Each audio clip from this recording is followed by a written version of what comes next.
What's up, y'all? Welcome into the warm-up show here on Grind City Media. I'm Isaac Whitaker. Joined courtside here by Jessica Benson as the Memphis Grizzlies get ready to take on the Los Angeles Clippers here tonight, returning home after a road trip where the Grizzlies went 3-1 over that four-game stretch. It's if you didn't guess, it's Isaac Hayes Sunglasses Night tonight. We're in the City Edition jerseys. Jessica Benson's here. Michael Wallace is here. We have a huge guest coming up in a little bit. Booker T. Jones will join us also. Jess, the last time I did this, the Grizzlies had lost 10 out of 11. Yes. Things didn't look bright. Things have changed for this Grizzlies team.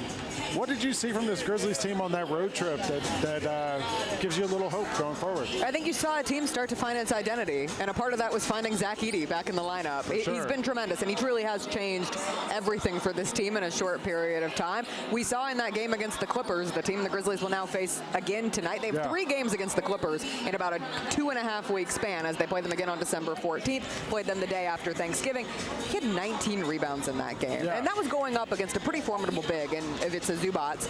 Obviously with the Kings, they're a little smaller on the front line at the moment. He performed well in the game against the Pelicans, but Zach Edey not only has been so crucial from a contribution offensively on the boards, defensively protecting the paint, he's made everyone around him better. You've seen Jalen Wells start to get into a comfort level that he struggled a bit shooting early in this season. He's shooting, I think, 64% from the field and high numbers from 3. Cam Spencer is finding his confidence. Vince Williams Jr. continues to be a really solid 5th point guard option for this group. It just feels like there's a level of comfort that wasn't here prior to that road trip. Yeah, as you see over the last 4 games, Zach Edey's averaging 19 and 17, 3 blocks That's a pretty game. good. Yeah, he's been unbelievable.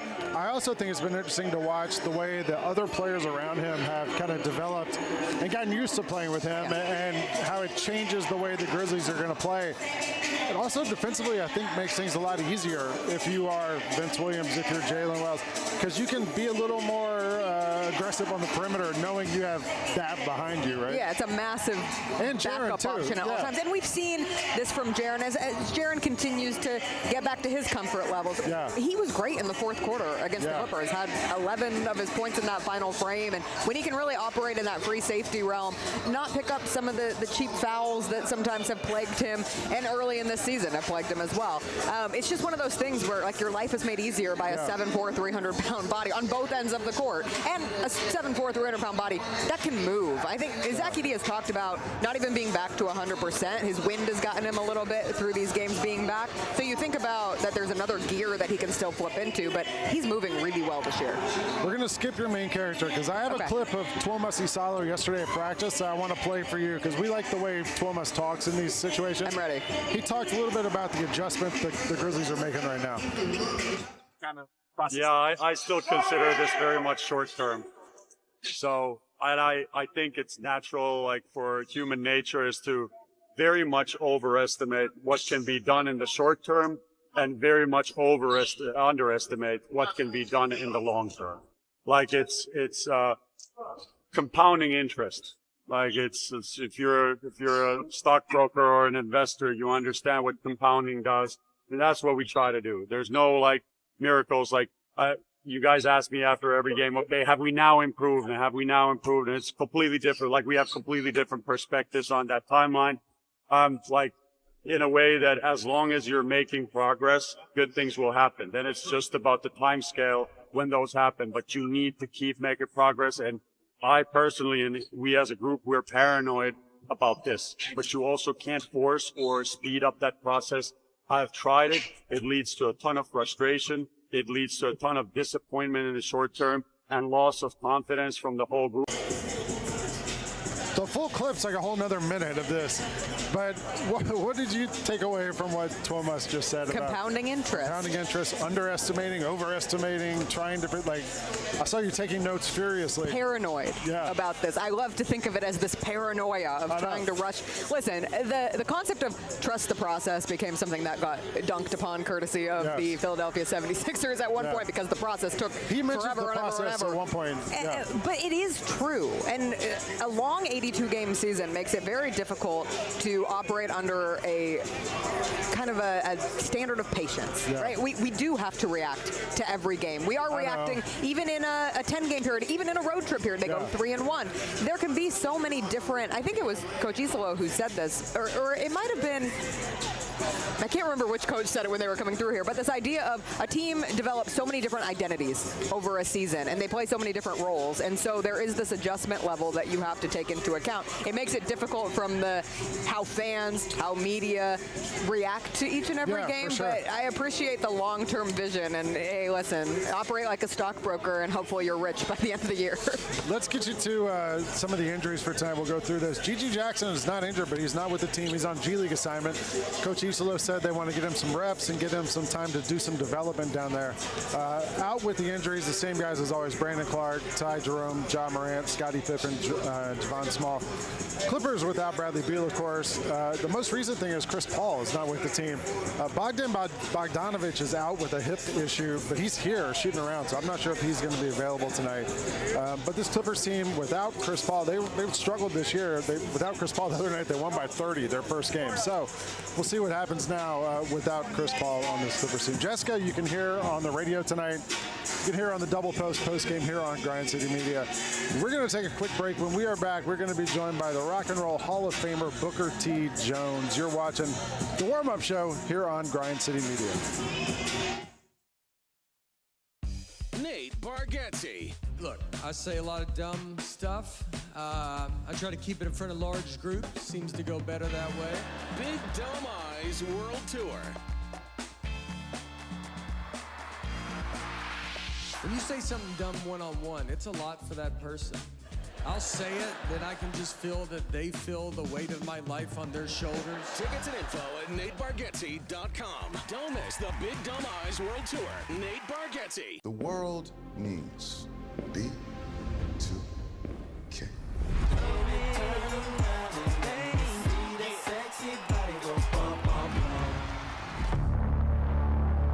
B2K's breakup was a huge shock to their fans.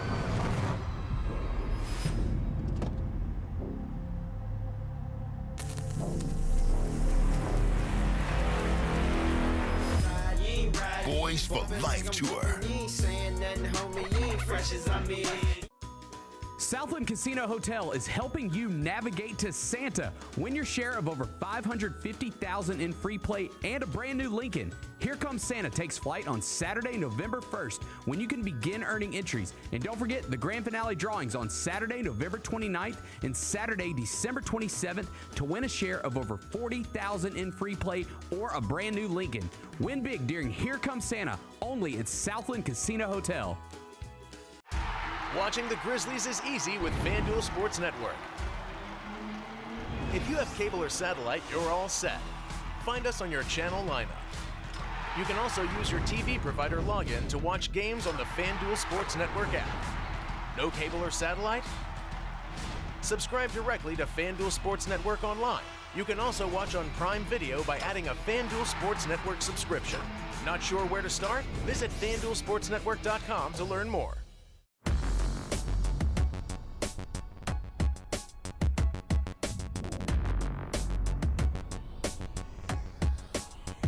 Show here live on Grind City Media. I'm Lang Whitaker. We are courtside at FedEx Forum where the Memphis Grizzlies are getting set to take on the Los Angeles Clippers. And I am joined now by an actual legend, I have to say. Oh, thank you. It's unbelievable. Inducted to the Rock and Roll Hall of Fame in 1992, but one of the guys who put Memphis music on the map, Booker T. Jones. You might know him from Booker T and the MGs. You might know him from lots of different things you've done throughout your career.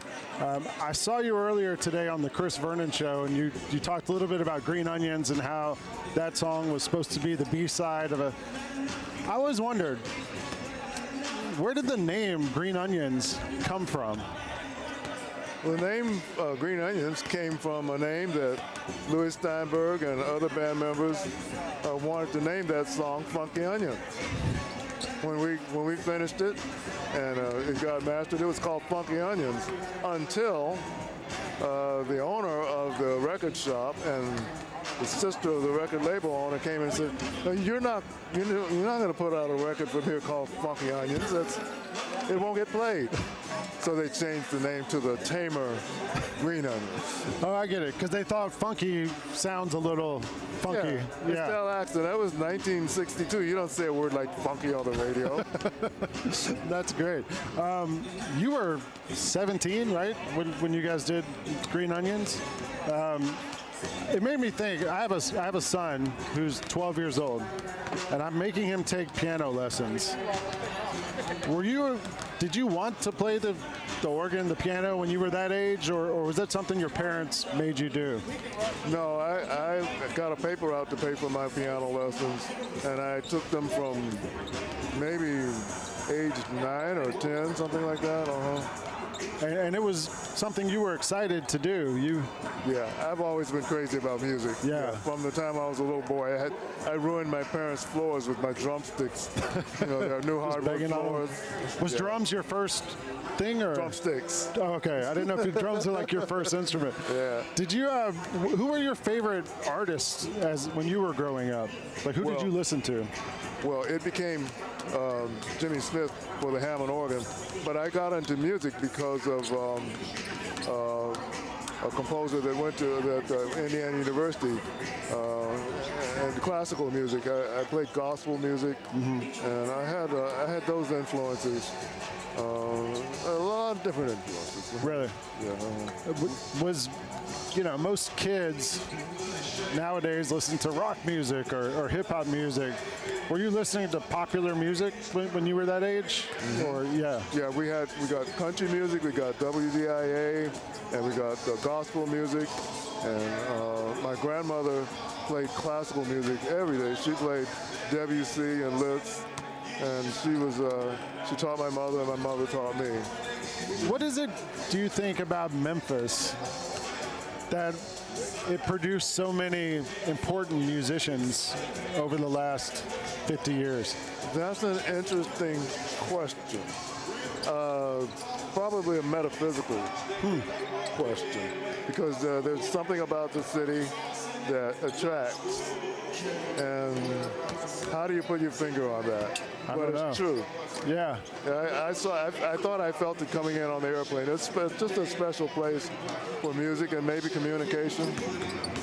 I'm curious. You say you felt it coming in on the airplane. Yeah. Like, what is it? Is it sort of a, I don't know, like a vibe? Getting close to Memphis. Yeah. I don't know. Maybe it's a magnet.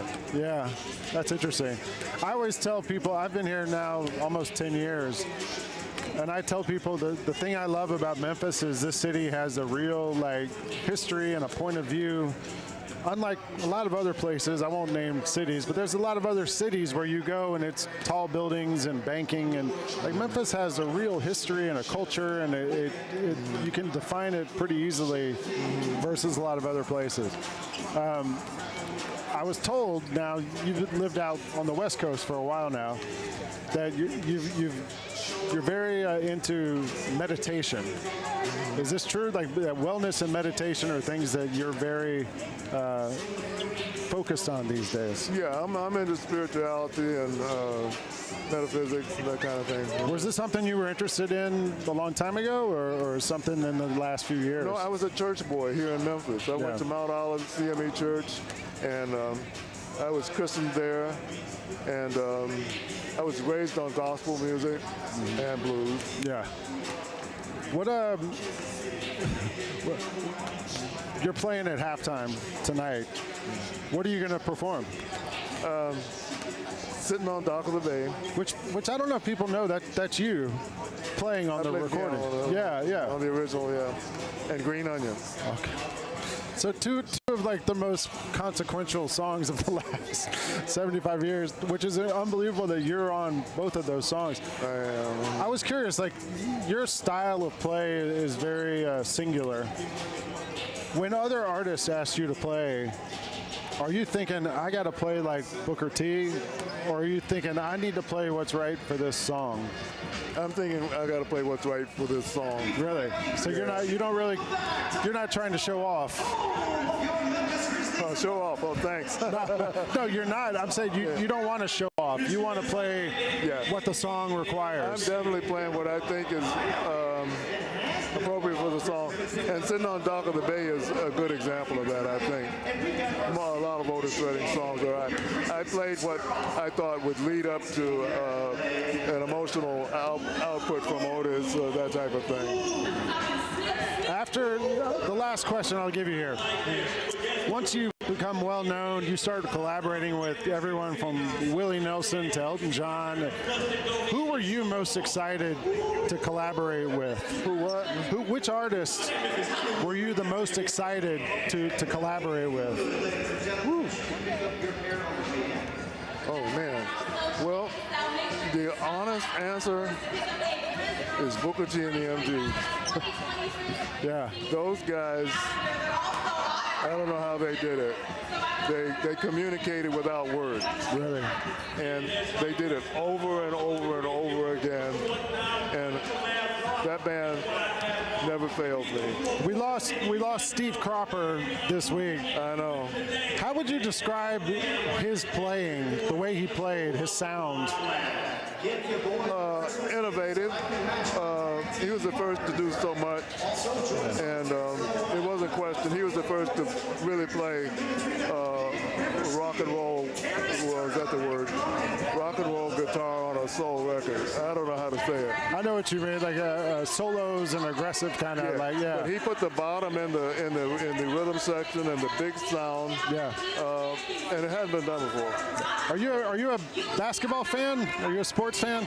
I was just going to say I'm glad I'm playing a halftime and not trying to do this. This is hard. Yes. Yeah. Well, what you do is very hard for a lot of us too. I tried to do basketball at Booker Washington High School. I was a 10th grader. How'd that go? And ended up in the band room. Okay. Well, you found your place. I did. You found your place.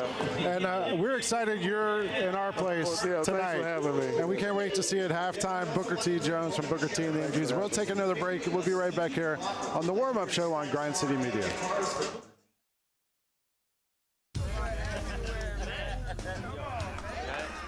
Now that's the new edition way. I feel like there's another level we can take it to. What you think, Mike? 2 steps ahead of you, Slick. What's good, bro? What you doing, man? I'm in. Woman, you don't even know what I'm getting ready to ask you. Here's the vision. All 3 of us on the same stage every night. Gonna be crazy. No barriers, no separation. It'll be like 9 kings and a queen. The next level starts now. Jeff Dunham, Artificial Intelligence, his all-new tour. You're the other white meat. How can you be so smart on one hand and so stupid on the other? Well, you're half of it. I realize I could have avoided all this years ago with one simple word. I do not. Silence! Don't miss a Memphis. Friday, April 10th, FedEx Forum. Tickets on sale Monday, September 29th at jeffdunham.com. Are you ready to transform your pool into a stunning oasis? At Mainland Pool Service, they're a family-owned business committed to keeping your pool looking pristine all year round. They believe that pool care should be proactive, not reactive, which is why their skilled team handles everything from routine cleaning to complex issues with precision. They prioritize clear communication and personalized solutions to exceed your expectations. Join the Mainland Pool Service family today and experience the difference their expertise and dedication can bring to your relaxation retreat. Contact them now at mainlandpoolservice.com. The long goodbye begins. A very special evening with Journey. Final Frontier Tour.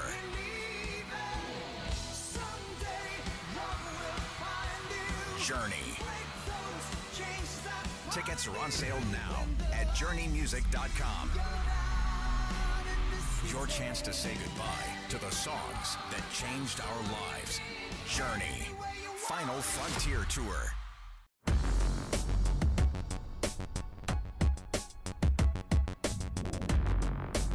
Welcome back to the warm-up show here on Grind City Media. I'm Lang Whitaker. He's Michael Wallace. Or is that Isaac Hayes? Yes, That's Isaac Michael Hayes. Wallace. Can you dig it, baby? Yes, we're here. Shut Stacks your Records. mouth. We are courtside at FedEx Forum where the Grizzlies are getting ready to take on the LA Clippers.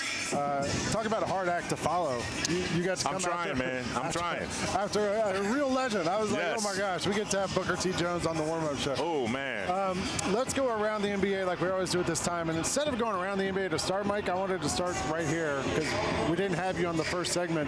You were on the road trip. Yes. What has this Grizzlies team started to do differently? What have you seen from them the last few weeks that is different than we saw the first month of the season? You know, they're embracing the process. You know what I'm saying? And you see these guys finding results, finding success, and then that success breeds more confidence, and it breeds more ball sharing. It breeds more, I know what my role is from night to night.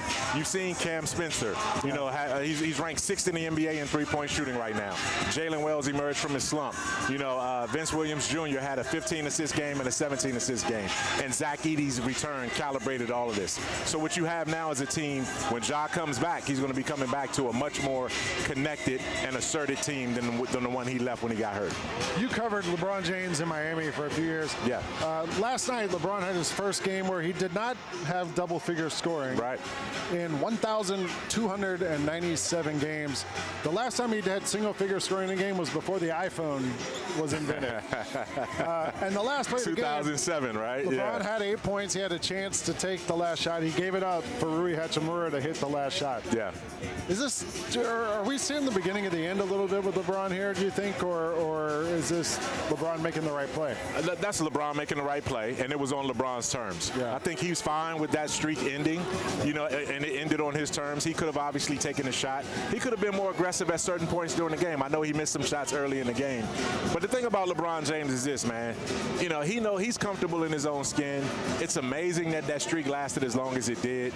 But at the end of the day, he's going to do whatever he wants to do at this stage of his career on his terms. Kudos to a great run, but there's still so much more. They got the win against one of the hottest teams in the NBA. Yeah. And he will tell you, just like he said after the game, it's about the results more so than anything else. I think there's also like some good vibes there because Luka and Austin Reeves have become like friendly. And then I saw tonight Luka Doncic had a son, and the middle name's Austin. So feels like there's some that was his personal reasons. Yeah. Austin, man, that's a genuine friendship. That's something, right? Because that didn't exist before they got there, right? Yeah, And I don't think so. Well, right. So this is something that, you know, and Austin is he's produced and he's lived up to, you know, his billing, man. He's one of the most been awesome. Yeah, he had 44 last night. Amazing players in the NBA coming from basically nothing to become what he has. Well, speaking of guys who came from nothing to become amazing players in the NBA, Giannis Antetokounmpo has become an MVP and won a title and all that stuff. And this week they're started to see some cracks in the relationship with the Milwaukee Bucks. There's been a little bit through the years. This week there was a report from Shams Charania at ESPN that Giannis and his agents are expected to have a discussion with the Bucks about their future. I'm just thinking about it in terms of if they do move Giannis, the Grizzlies got 4 first-round picks and 2 rotation players for Desmond Bane. Like, what should you get back for Giannis Antetokounmpo if you trade him? I mean, we've seen that. We've seen 5 go for, you know, Knicks. You know what I'm saying? Man, why is his name escaping me? No, not even the Towns trade. Jalen Brunson. No. The wing player. Oh, yeah. Anunoby. No, not even him. You named that 3 of the starters. Mikal the other Bridges. one. Mikal Bridges. Thank you. Mikal Bridges went for a King's ransom, too. Yeah. Giannis, I mean, it's going to be difficult. It's going to take multiple teams. I was saying this on Grisby earlier this week. I remember when the Lakers traded with the Heat to get, you know, Shaquille O'Neal. That took 6 teams to get that deal done, and that was only $100 million at the time. Yeah. Now you're talking about a guy on a super max. It's going to take multiple teams, and we got to see where it goes from there. All right, we got 2 minutes before we get out of here, Mike. And I saw a fun stat today. Yeah. The last 7 games for the Grizzlies. The last 7? The team that has won the second half has won the game. Okay. So the Grizzlies have become a pretty good second half team the last few weeks here. Who are you going to be watching tonight in this matchup? We saw Zach Edey have a big game in LA a couple weeks ago, last week. Yes. What matchup are you going to watch tonight on the court between the Grizzlies and the Clippers? I think it's going to be, it has to be a big Jaren Jackson Jr. game. Obviously, I want to see Kawhi Leonard and Cedric Coward / Jalen Wells, depending on that Jaren matchup. had 24 in LA, right?